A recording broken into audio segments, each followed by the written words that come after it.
అదే RTV app వార్తల్ని క్షణాల్లో చదివే అవకాశం ఉంటుంది. ఒక న్యూస్ పేపర్, ఒక టెలివిజన్ ఛానల్ మీ చేతుల్లో ఎప్పుడు ఉంటాయి.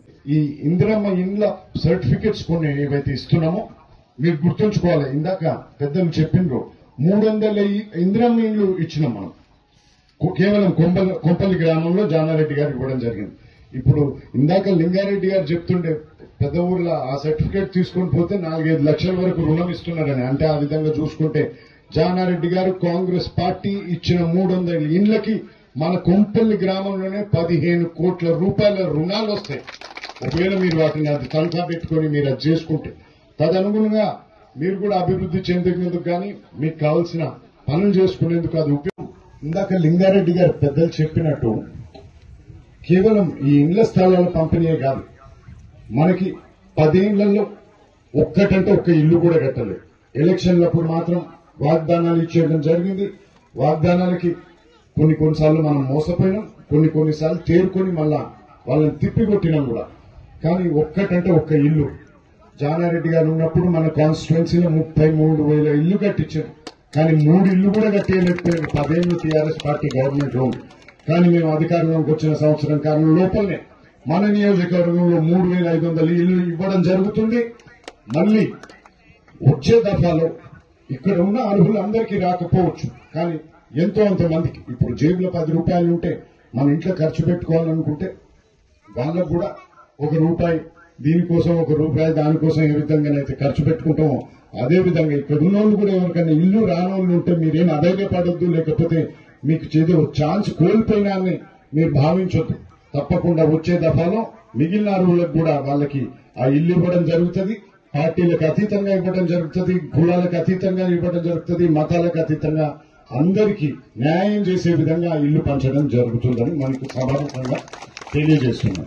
పంపించి ఇవ్వడం జరుగుతుంది.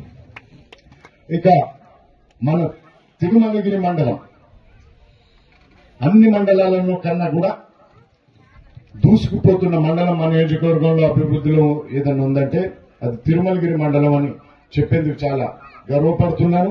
ఇప్పుడు మన ఈ రోడ్డు సింగిల్ రోడ్డు ఏదైతే ఉందో ఇప్పటికే ఆర్ఎండ్బి మినిస్టర్ వెంకటరెడ్డి గారితో చర్చించడం జరిగింది.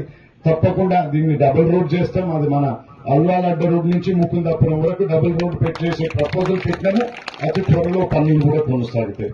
ఇక పైలట్ ప్రాజెక్ట్ విషయానికి వచ్చేస్తే రాష్ట్రంలో ఎక్కడా లేని విధంగా మన నియోజకవర్గంలో మన తిరుమలగిరి సాగర్ మండలంలోనే మొట్టమొదటిగా చేసిన ఈ పైలట్ ప్రాజెక్ట్ కి పట్టాలు పంచేందుకు అతి త్వరలో, అంటే వానలు పడి మీరు పొలాలలో బిజీ అయిపోయే ముందే ముఖ్యమంత్రి రేవంత్ రెడ్డి గారి సారథ్యంలో అతిపెద్ద మీటింగ్, భారీ మీటింగ్ చేయబోతున్నాం. అందులో అర్హులైన ప్రతి ఒక్కరికి, పేదవారికి వాళ్ళ పట్టాలు, కొన్ని వేల ఎకరాల పట్టాలు ఇస్తాం.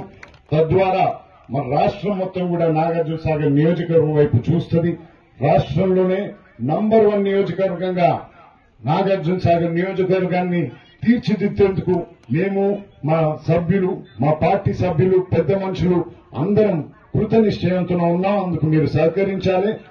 ఎస్సీ, బీసీ, మైనారిటీ వారికి పెద్దపీట వేయడం జరిగింది.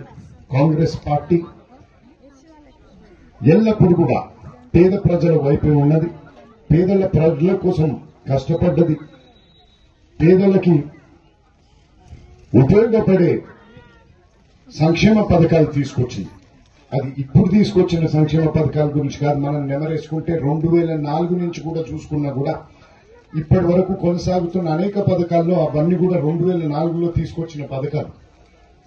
అది ఇందిరమ్మ ఇల్లు గాని, ఉచిత విద్యుత్ గాని, ఆరోగ్యశ్రీ గాని, ఫీజు రీయింబర్స్మెంట్ గాని, ఇటువంటి అనేక సంక్షేమ పథకాలు కాంగ్రెస్ పార్టీ ప్రవేశపెడితే వాటిని కంటిన్యూ చేసుకుంటా టీఆర్ఎస్ పార్టీ కొనసాగింది. సరే, వారితో పాటు వాళ్ళు 1-2 పథకాలు వాళ్ళు కూడా పెట్టిండ్రు. అందులో ముఖ్యమైన వాళ్ళు పెట్టుకున్న పథకం ఏదన్నా ఉంటే అది మన రైతు బంధు పథకం. అది కూడా 2014లో గెలిచిన తర్వాత 2018లో ఎలక్షన్లు వచ్చే ముందు వరకు కూడా ఆ పథకాన్ని కొనసాగించకుండా ఎలక్షన్లకు 1 నెల రోజుల ముందు ఆ పథకాన్ని పెట్టి తద్వారా మీ మెప్పులు పొంది మళ్ళోసారి వాళ్ళు ప్రభుత్వంలోకి రావడం జరిగింది. ఆ రోజు పెట్టిన పథకాన్ని ఇప్పుడు కాంగ్రెస్ పార్టీ కూడా కొనసాగిస్తుంది. రుణమాఫీ చేస్తానని చేయలేదు. కానీ మనం వచ్చిన తర్వాత వచ్చిన 6 నెలల్లోనే చేస్తామని హామీ ఇచ్చినాం. ఆ హామీకి తగ్గట్టు రుణమాఫీ చేసినాం. రైతు భరోసా పథకం కింద ఆ రైతు బంధు పథకాన్ని రైతు భరోసా కింద మార్చి దాన్ని కూడా ఇస్తామనుకున్నాం. అది చేస్తున్న పరిణామంలో మీ అందరికీ తెలుసు, మన ప్రభుత్వం సంక్షేమ పథకాలు అభివృద్ధి అనే నినాదంతో ముందరికెళ్తుంది. కానీ గత ప్రభుత్వాలు చేసిన పాలనలో అక్రమార్జన పాల్పడి వాళ్ళు మన రాష్ట్ర సొమ్మునంతా నాశనం చేసి ప్రస్తుతానికి మన దగ్గర మనకి ఎన్నో అప్పులు మిగిల్చి వెళ్ళిండ్రు. కాబట్టి మళ్ళా తిరిగి రాష్ట్ర ప్రభుత్వాన్ని గాడిలో పెట్టేందుకు ట్రై చేస్తున్నా. మరిన్ని వీడియోస్ కోసం ఛానల్ ని సబ్స్క్రైబ్ చేయండి. లేటెస్ట్ అప్డేట్స్ కోసం వాట్సాప్ ఛానల్ ని ఫాలో చేయండి. అండ్ లింక్ డిస్క్రిప్షన్ లో ఉంది.